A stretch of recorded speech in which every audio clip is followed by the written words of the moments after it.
ZYJ 351. Rede Comunicadora Iguaçu. Integrante da Rede Bandeirantes de Rádio. A RCI, Rede Comunicadora Iguaçu, apresenta o programa Livroterapia. Apresentação, Marcelo da Luz.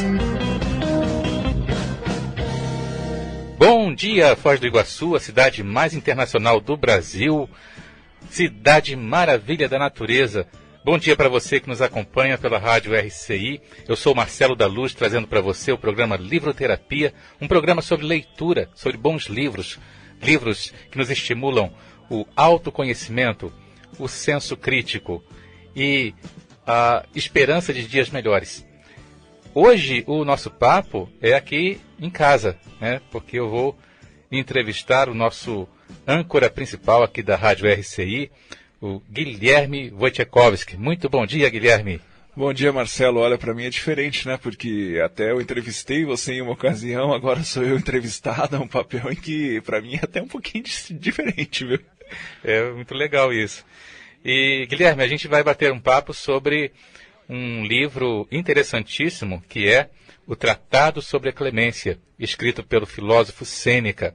E a gente lembra para você, ouvinte, você pode sempre se comunicar conosco, participar também desse bate-papo, usando o nosso telefone, que é 3523-2211, o nosso e-mail, que é ouvinte@semprerci.com.br, ou o nosso WhatsApp, que é...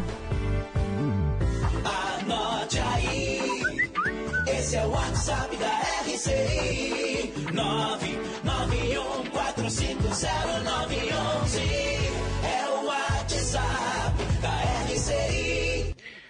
E o Guilherme escolheu a frase da semana, que vem justamente do Tratado sobre a Clemência. E a frase é próprio de uma grande alma ser calma e tranquila e olhar de cima as injúrias e ofensas. E Guilherme, qual seria então o significado dessa frase tirada desse grande livro do Sêneca? Olha, Marcelo, eu acho que essa frase ela cabe bem até para momentos atuais, né, quando se discute tanto a questão de radicalização, né, de discussões na vida pública e tudo mais. É uma frase que diz: é próprio de grande alma ser calmo e tranquilo e olhar de cima as injúrias e ofensas, e faz parte de um contexto, né, em que o Sêneca ele coloca várias questões, né. Por exemplo, nesse parágrafo especificamente, ele começa dizendo ali que um grande destino fica bem a uma grande alma que, a não ser que se tenha elevado até ele e permanecido em nível elevado, é conduzida também a um nível contrário abaixo dele. Enfim, é um significado bastante profundo aí, em que ele ressalta, né, a questão de que não se deve, a partir do momento em que você analisa uma questão com calma, né, com tranquilidade ali, você consegue ter um raciocínio mais tranquilo também. Se você se deixar contaminar até por outras situações, você, ao invés de atingir um nível elevado, estará descendo, né, e isso prejudicando até a sua capacidade de análise. Ele faz uma comparação ali até com os animais, né, que as feras que mordem e estraçalham as suas vítimas. Enfim, é uma análise que ele faz e que eu escolhi entre tantas outras frases que poderiam, né, ter sido utilizadas em razão até do contexto atual. Pensar aí que um filósofo, um pensador de 2000 anos atrás fazia reflexões como essa, e muita gente hoje em dia não está fazendo esse tipo de reflexão, é algo aí que me pareceu bastante interessante. Mas antes de nós falarmos propriamente do livro do Sêneca, eu gostaria de contar aqui para os nossos ouvintes que você, Guilherme, é um exemplo de leitor, um leitor exemplar. Não sei se dessa forma, né? Porque você consegue ler pelo menos um livro por semana, né? E você contou isso para mim. E o que levou você a estabelecer esse hábito? Olha, eu acho que é uma questão que vem desde pequeno, né? Inclusive, isso é uma coisa que tem que ficar clara aí para os pais, né? Que muitos dos hábitos que a gente incentiva, né, nos filhos, eles permanecem ao longo do tempo. Então, a questão da leitura, né? No meu caso, eu avalio que tenha sido desse incentivo, desse estímulo que veio lá desde pequeno, né? Primeiramente, claro, com livros infantis, revistas em quadrinhos. Isso é até uma história parecida com o que você me contou também sobre o seu caso, né? Eu preferia, por exemplo, desde pequeno ali, ao invés de assistir televisão, eu preferia pegar alguma coisa para ler ali, ficava imaginando, enfim, né? Viajando literalmente dentro daquela leitura, quando eu tinha 9 anos de idade, né? Aí sim que eu mergulhei de vez, porque ganhei ali uma enciclopédia, né? Que meu pai pagou ali em N prestações para que eu pudesse utilizar como referência para as pesquisas na escola, porque naquela época não tinha internet, enfim, era outra realidade, né?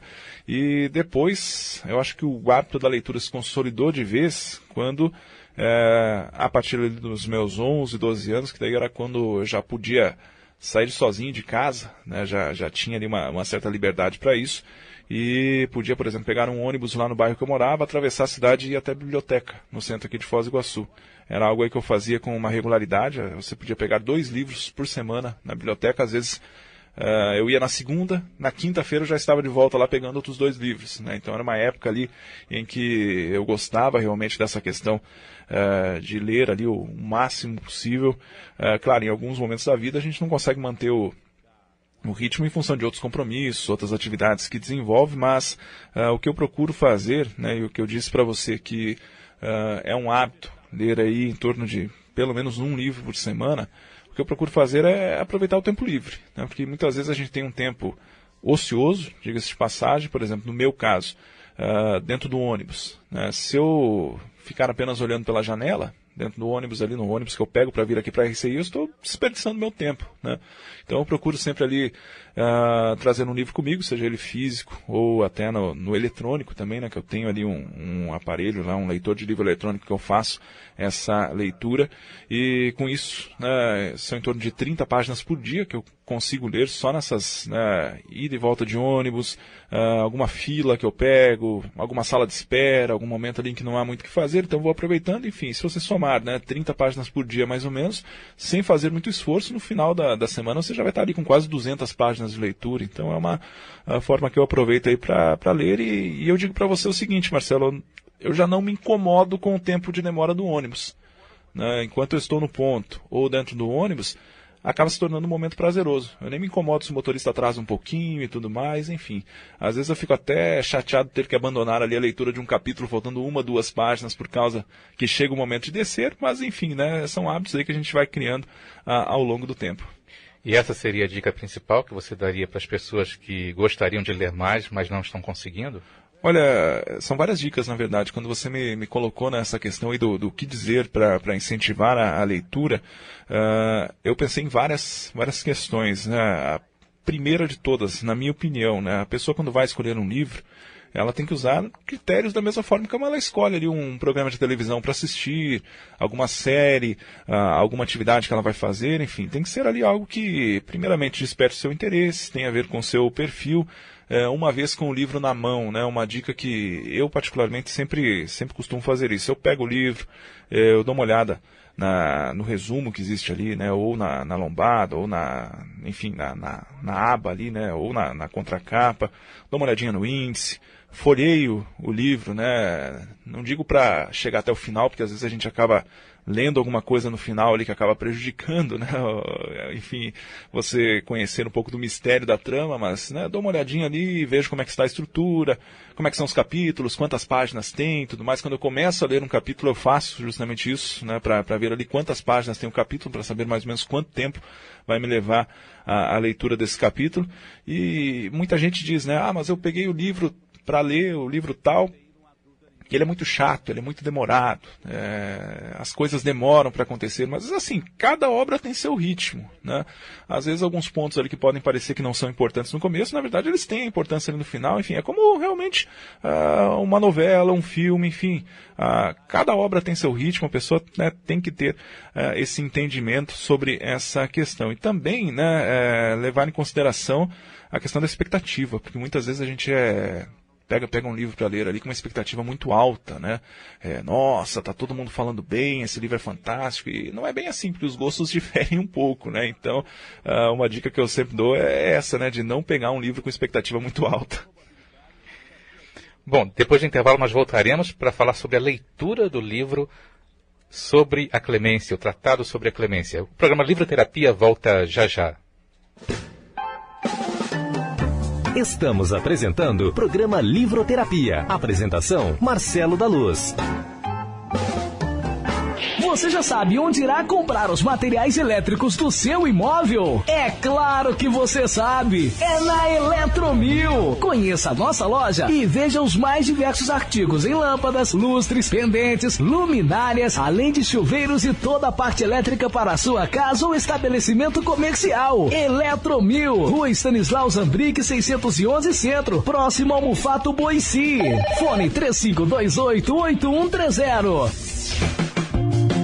Todos os sábados, das 10 às 10h30, a RCI, integrante da Rede Bandeirantes de Rádio, apresenta Direito em Família, com Morena Silveira. Você sabe o que é Arbórea Estúdios e Residência?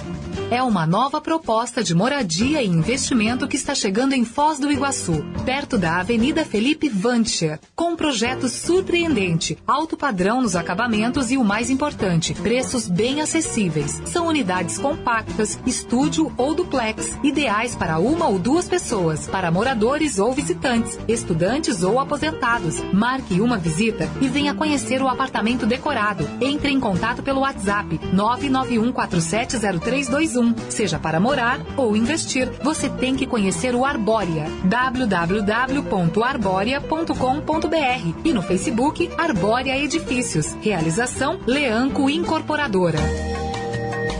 Voltamos a apresentar programa Livroterapia. Apresentação, Marcelo da Luz. Voltei, trazendo para você o programa Livroterapia, hoje batendo papo com o âncora principal aqui da Rádio RCI, Guilherme Wojciechowski. Ele fez nessa semana a leitura do livro Tratado sobre a Clemência, do Sêneca. E, Guilherme, antes de começar a falar propriamente do livro, você gostaria de dizer algumas palavras sobre Sêneca, quem foi ele, o contexto dele? É importante no sentido assim de que até no primeiro bloco ali eu falei, né, que é um filósofo de 2000 anos atrás e é literalmente isso mesmo. O Sêneca, ele, de nome, né, aportuguesado, né, Lúcio Aneu Sêneca, ele nasceu ali no ano 4 antes da nossa era, faleceu em Roma no ano 65, aos 68 anos de idade, e eu destaco aqui que ele nasceu na atual cidade de Córdoba, na Espanha. E é uma coincidência até interessante porque ele foi um dos homens mais lúcidos, mais influentes ali do tempo dele. E a cidade de Córdoba, depois ali, questão de 1000 anos mais tarde, se tornaria justamente um centro de irradiação de conhecimento no período em que Córdoba esteve sob domínio islâmico na Europa, né? Então é interessante notar aí que a cidade de Córdoba deu aí ao mundo, né, vários pensadores, várias pessoas que trouxeram trabalhos de relevância para a humanidade. O Sêneca, então, ele viveu 68 anos, que é uma idade até considerável, né, para 2000 anos atrás, a expectativa de vida era bem mais baixa. Ele recebeu vários apelidos, né, Sêneca o moço, o filósofo, o jovem, foi advogado, escritor, ele foi preceptor e conselheiro também do imperador Nero. E esse é um ponto interessante porque o Nero, ele reinou aí por 14 anos, entre 54 e 68, e passou para a história como um louco até, né? O que se tem hoje de percepções sobre Nero é de que foi o imperador que incendiou Roma e mil e outras coisas, só que, assim, né, a gente tem que sempre analisar textos históricos com muita cautela, no sentido de que quem escreveu justamente muito do que se sabe hoje sobre Nero eram pessoas que detestavam o imperador. Então é interessante fazer esse contexto. O Sêneca, ele teve uma vida até conturbada, foi exilado de Roma, acusação de ter cometido adultério com a sobrinha do imperador Cláudio, depois foi reabilitado, escolhido aí para ser o tutor, né, do futuro imperador Nero, era conhecido pelos dons de orador, e parte da obra dele foi preservada até os dias de hoje. A gente tem aí até o trabalho principal dele, né, as Cartas Morais a Lucílio, o Tratado sobre a Brevidade da Vida, também o Tratado sobre a Clemência, que é um assunto que a gente comenta hoje aqui no Livro Terapia. Enfim, é interessante saber que muitos dos textos dele, né, foram preservados ao longo aí de mais de 2000 anos, ou em torno, né, de 2000 anos. Esse próprio Tratado sobre a Clemência, né, se tem dúvidas sobre se ele foi concluído ou não, se o Sêneca abandonou ele pela metade, se foi perdida alguma parte ao longo do tempo, enfim, tem uma história bem interessante envolvendo também o próprio livro, né, o próprio escrito ali, que ao longo do tempo foi sendo copiado, não havia impressão, nada, né, manualmente por monges, enfim. É uma história muito interessante para se ver como esse livro chegou até os dias de hoje. E Guilherme, a palavra clemência, né, para quem está nos ouvindo, significa disposição de perdoar, significa benignidade, significa bondade ou indulgência. E essa obra do Sêneca, né, que se chama Tratado sobre a Clemência, parece ter sido endereçada ao imperador Nero, ao próprio Nero, que foi um líder considerado insano e sanguinário. Existiria aí alguma ironia no modo como Sêneca trata a questão da clemência, ou da capacidade de perdoar nesse texto? Eu vejo até uma urgência em alguns pontos ali que ele explana sobre a clemência, né? Ele coloca isso como uma virtude, né? Uma das virtudes mais importantes que o ser humano pode ter, e realmente é um texto direcionado ao imperador Nero e que ele coloca ali várias definições, inclusive, né, de clemência ao longo do texto. Eu até separei algumas aqui, né? Por exemplo, ele coloca que clemência é a moderação de espírito humano no desempenho do poder de castigar ou então a brandura do superior em face do inferior quanto da aplicação da pena. Ele coloca ali que clemência pode ser uma inclinação da alma para o abrandamento no ato de impor um castigo, é a moderação que retira alguma coisa de uma punição merecida e devida, e também pondera, né, o que é o oposto da clemência. No entender dele, é a crueldade, que não seria outra coisa senão a dureza do coração do ato de aplicar a pena. E é interessante porque ele faz também várias considerações, né, sobre o que é realmente clemência. Por exemplo, clemência, no entender do Sêneca, é algo diferente de perdão e misericórdia. Ele considera inclusive a misericórdia como uma debilidade da alma, né, que não atenta para a causa do delito, só vê o sofrimento. No entender dele, a clemência leva em conta as causas, né, ao fazer essa análise. E ele pondera também que o sábio é generoso, mas imperturbável, é clemente sem ser misericordioso. O sábio não deve conceder perdão total, porque perdão significa cancelamento da pena merecida, e ele até coloca, né, que ao perdoar se estaria reconhecendo um erro também, né, por parte ali de quem aplicou alguma pena. Enfim, como você disse, até existe, por que não, né, uma certa ironia em algumas passagens que o Sêneca coloca, e eu interpreto pelo menos dessa forma. Havia ali uma urgência em, quem sabe, né, detectando-se algum desvio de conduta, alguma forma como o Sêneca não aprovava ali que que o imperador Nero, que ele trouxe ensinamentos, estava se desviando. Quem sabe ali ele até tentou corrigir alguns rumos, né? E ele fez um alerta, no texto ali ele coloca um alerta, né, de que o termo clemência pode ser vistoso e enganoso. Até por isso ele, por várias páginas, se estende, né, dando alguns exemplos aí do que seria realmente clemência e do que não seria na interpretação dele. Ok. E você vê a virtude da clemência como a virtude específica da autoridade? Por que Sêneca veria dessa forma? Olha, ele considera, né, segundo o que ele coloca no seu tratado, considera a clemência como a virtude mais conveniente para o ser humano, porque nenhuma como ela é mais humana. É uma das considerações ali que o Sêneca faz. E ele coloca, né, abre aspas aqui, a ninguém como ao rei e ao imperador cabe tão bem a clemência. Todo aquele poderio exala honra e glória sempre que a presença dela mostra-se salutar. É, sim, funesta a grandeza que apenas serve para incrementar o mal.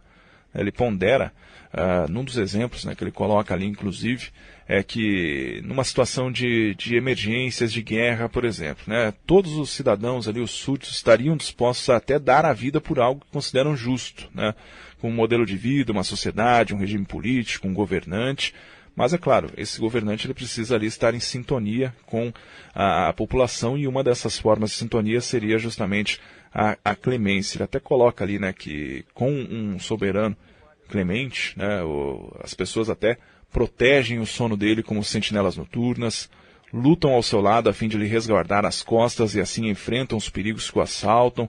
Enfim, ele coloca que um governante que não é clemente, sábio e prudente não pode esperar nada em troca daquela população. Então são vários exemplos que ele vai colocando ali ao longo, né, de como deve ser a conduta de um soberano. Ele coloca, né, que onde não há, num palácio, onde não há a questão da virtude da clemência, o soberano ele não conseguiria até se estabelecer por muito tempo, né? Ele seria um tirano e não um rei que viria a perdoar, viria a colocar os seus frutos, né, ao longo do tempo. Então são definições assim, bastante interessantes colocadas ali pelo Sêneca no texto e que, olha, na minha opinião pelo menos, vale reflexão para muitos governantes de hoje. E é justamente sobre esse ponto que a gente vai conversar depois do intervalo. O programa Livro Terapia volta já já. Estamos apresentando o programa Livroterapia. Apresentação, Marcelo da Luz. A Bioetos Centro Médico prima pela excelência no atendimento multidisciplinar em diversas especialidades. A clínica disponibiliza vários exames e procedimentos em consultórios equipados com a mais moderna tecnologia, processos informatizados, acessibilidade e localização privilegiada no centro de Foz do Iguaçu. Ligue 3028-1282 ou pelo WhatsApp 45 999480137. Bioetos, especializados em você.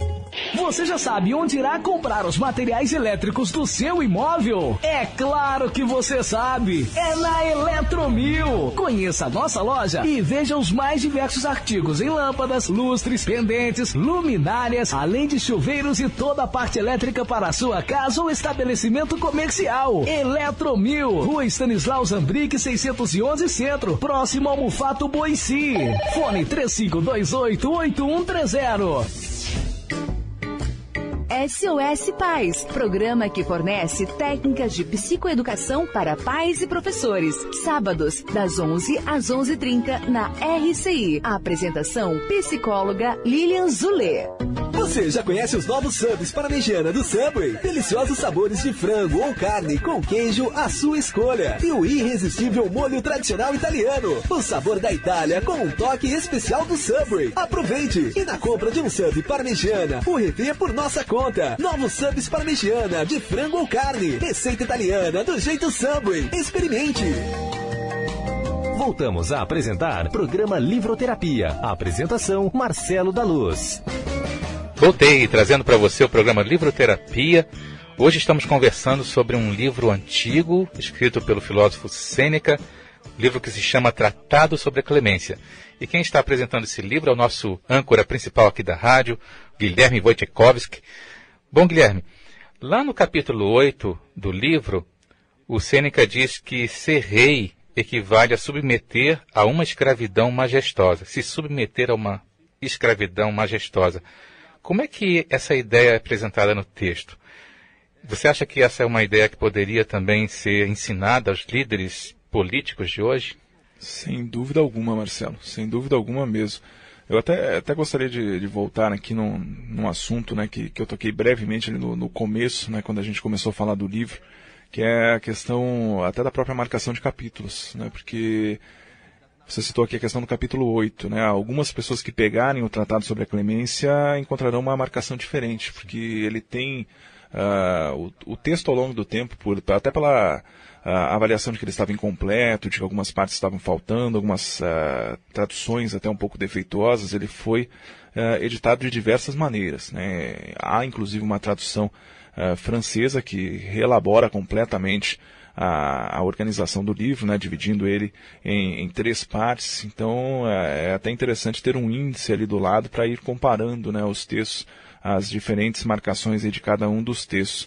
Esse capítulo 8, né, numa das versões mais conhecidas, ele trata justamente dessa questão da escravidão majestosa, né, do que seria a questão dos reis, porque ali, na minha visão, o que o Sêneca coloca, e ele trata de algo que se discute até os dias de hoje, a questão de que uma pessoa que está ocupando um cargo público, ela é um servidor público, né, no sentido de que deve servir aos assuntos de interesse do coletivo, né. O Sêneca pondera ali que ao mesmo tempo em que um rei, por exemplo, tem liberdade para se expressar, falar e mandar, ele não pode, na prática, fazer o que bem entende, né? Ele pondera que a soberania é do povo, a servidão é do governante, que deve atuar, então, no interesse do coletivo.